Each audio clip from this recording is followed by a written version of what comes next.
Hi, this is VZ Pro 3 channel. In today's video, I will show you how to fix battery status not showing on Mac.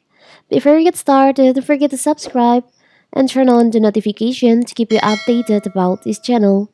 So let's go. If your Mac's battery status isn't showing in the menu bar, you can easily fix it by enabling the battery status indicator in the system settings.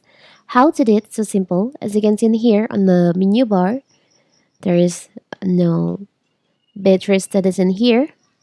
You can go to your system preferences in your MacBook, click on battery, and choose on battery.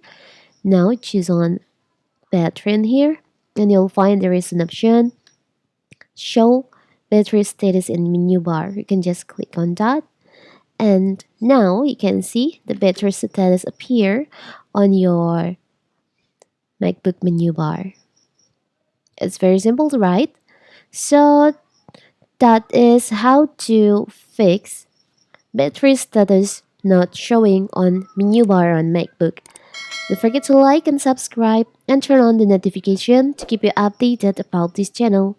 Thank you and see you.